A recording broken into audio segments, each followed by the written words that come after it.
In this video, I'm going to show you how to install Tails on a USB stick so that you can boot off the USB stick into Linux and use Tor so that you are no longer tracked by big tech or by governments.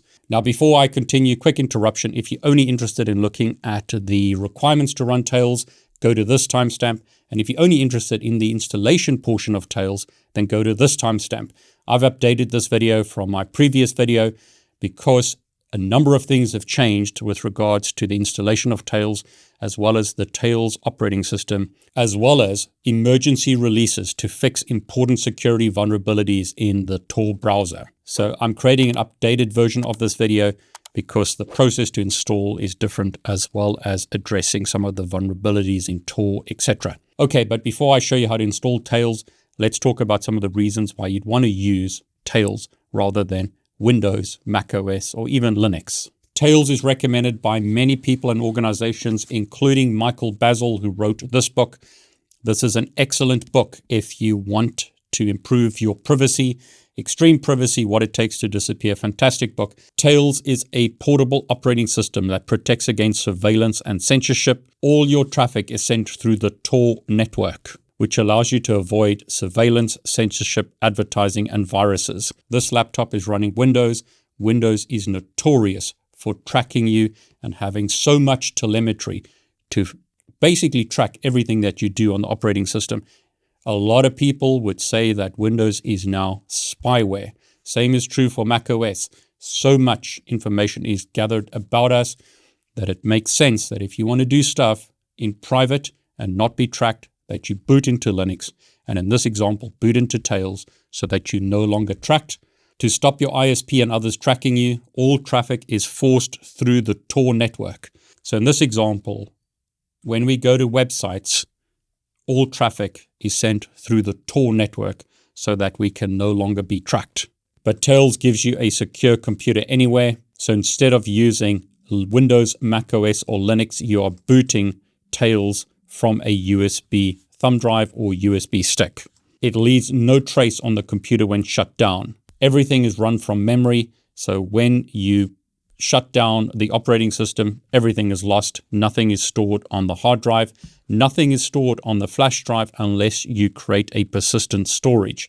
So you can store things such as your Wi-Fi passwords in a persistent storage. So again, everything you do disappears automatically when you shut down Tails, but you can save some of your files and configuration in an encrypted persistent storage on your USB stick.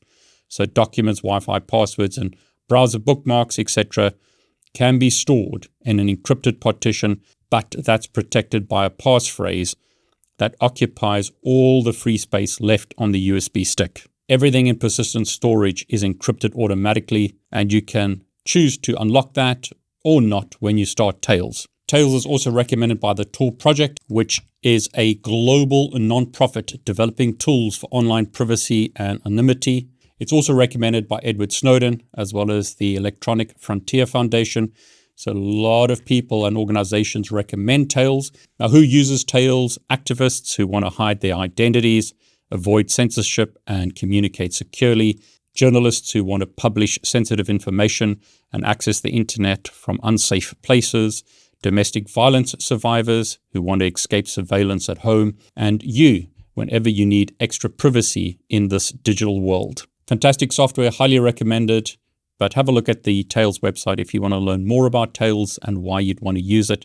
I'm now going to show you how to get Tails up and running.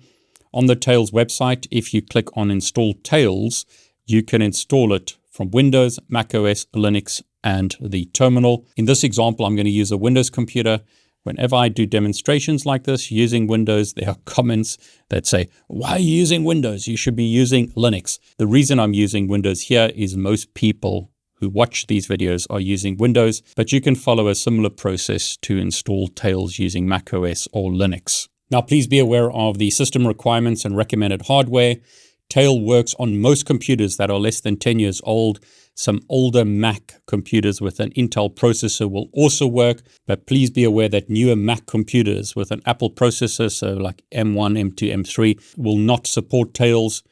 You can't run Tails on smartphones or tablets, and you can't run it on a Raspberry Pi. It might also not work on devices that don't have 2 gig of RAM or newer computers that have NVIDIA or AMD Radeon cards often don't work. So in other words, their graphics cards are incompatible with Linux. So just be aware that you need a USB stick that's 8 gig in size. You need a 64-bit x86 64 IBM compatible processor. It does not work on ARM or PowerPC processors, does not work on 32-bit computers since June 2017.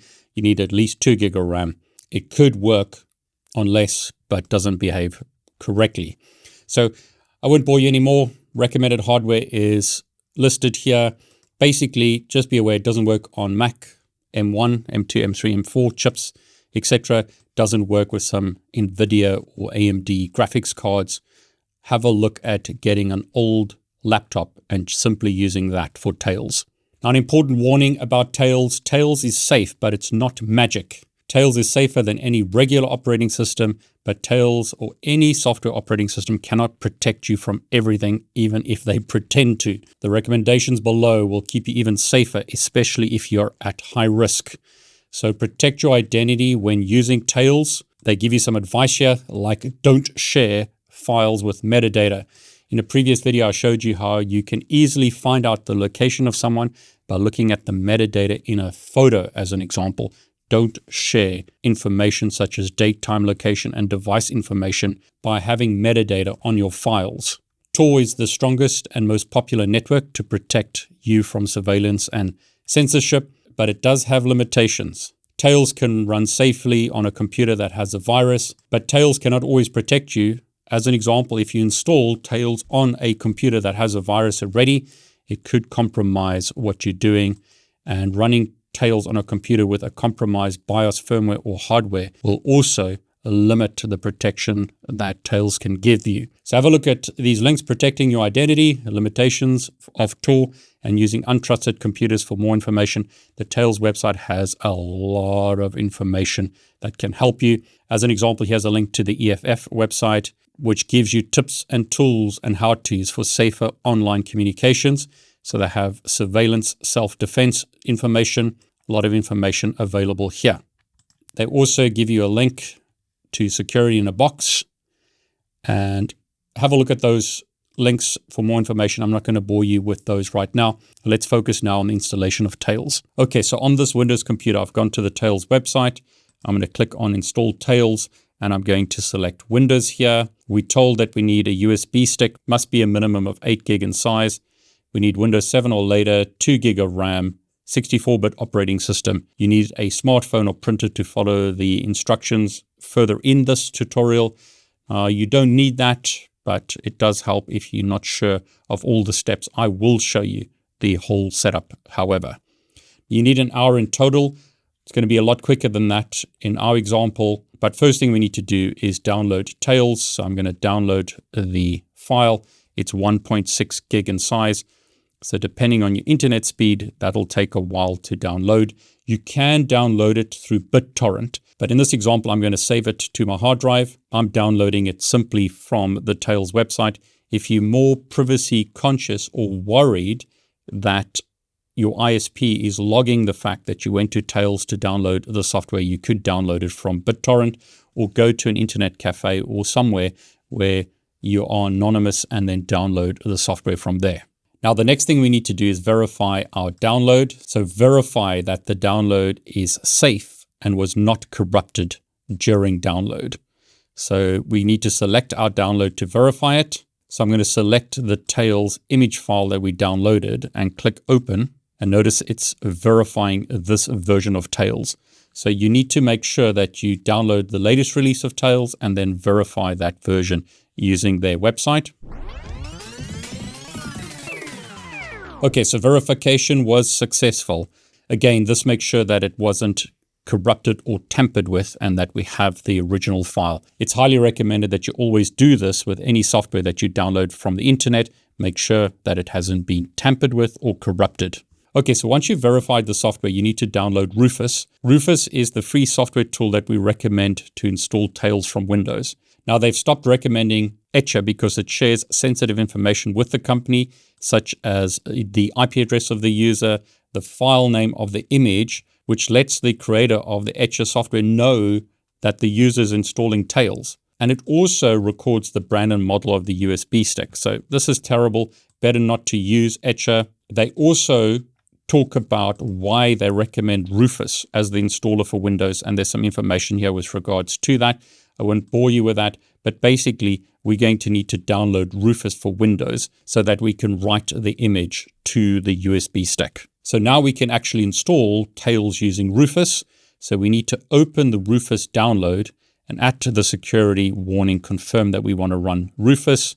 So in our downloads directory, I'll double click Rufus. So in Windows, do we want to allow the app to make changes? The answer is yes. Do we want to check for updates? Notice they tell us to specify no. So I'm going to say no here. And now we can select our ISO. The ISO that we want to write is the Tails image. So I'm going to select that. The device at the moment is not showing up because I need to plug that in. So I'll plug that into my laptop. Okay, so the USB stick has been inserted into the laptop. So that's been picked up here. Notice blank E128 gig. On my computer, I can see my C drive, so my internal hard drive, and then that blank USB stick. Be aware that anything on that USB stick is going to be destroyed. So make sure that you back up anything that you want to store from that USB stick because it's going to be overwritten and destroyed.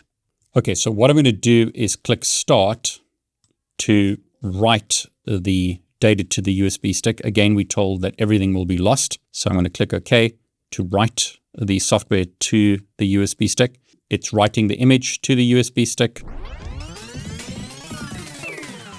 And we're told that it's ready. So I can click Close to close the software.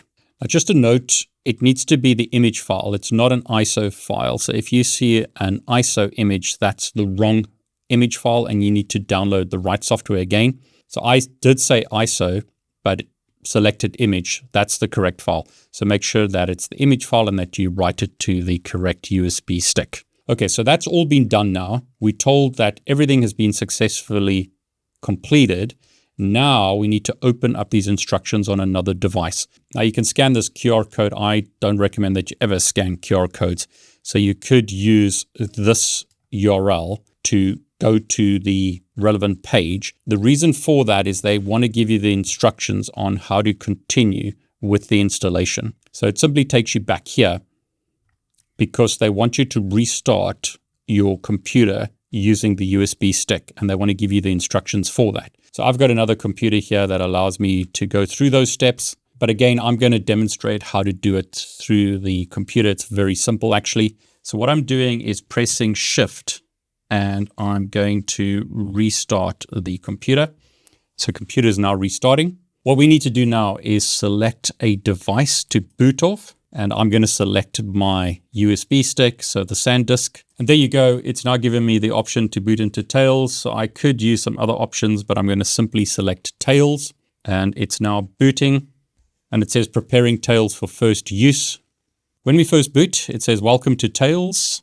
Language that we're using is United States English. Keyboard in my example is United States. Now, as mentioned, you can create persistent storage. So you would select this option if you wanted persistent storage. You don't have to have that. It just allows you to store documents, Wi-Fi passwords, other things as an example. But you could simply set it up without that so that everything is lost when you shut down Tails. So I've selected persistent storage and I'll start Tails. It tells us about persistent storage. Everything you do disappears automatically when you shut down Tails, but you can save stuff in your persistent storage. So I'm going to click continue, and here I could put in a password. I'll put in a really bad password, but you would create a really strong password for your persistent storage. So I'll create that persistent storage with that password. We're told that our persistent storage is unlocked. I could enable the welcome screen and enable network connections if I wanted to. Various options can be enabled. But what I'll do now is close that. In my example, it's telling me to set up a Wi-Fi network to connect to the local network. I'm not going to use Wi-Fi that's actually recommended on their website. Wi-Fi isn't as reliable as an Ethernet connection. Tor makes sure that we have encrypted connections and are anonymous by going through 3 relays. Now, there are various options here. You can decide to connect to Tor automatically. You can hide from your local network that you're connecting to Tor if you suspect that someone is monitoring your internet connection. But I'm not going to do that. I'm going to simply connect to Tor automatically. You could also configure a Tor bridge, which are secret Tor relays. So various options available here, but I'm just going to go with the default and click connect to Tor. My Tails is now connecting to the Tor network. Okay, so we've successfully connected to the Tor network. We can start our Tor browser now. Okay, and there you go. We are now browsing the internet using Tor from within Tails. So I could go to a website, let's say YouTube. I'm going to reject all options. And there you go. I'm now connected to YouTube using the Tor browser. Now notice what happens if I power off this computer. Everything is lost except what I've saved in persistent storage. Now, if I unplug the USB stick and start the computer up again, it'll simply boot into Windows. And there you go. Okay, so I've now shown you how to install Tails on a USB stick and boot from Windows into Tails. Allows you to be anonymous and have privacy when going online rather than having Windows run huge amounts of telemetry on what you're doing and record everything that you're doing. You have Tails, which gives you privacy and makes you anonymous. Now, if you enjoyed this video, please consider subscribing to my YouTube channel, liking the video and clicking on the bell to get notifications. I'm David Bombal, and I want to wish you all the very best.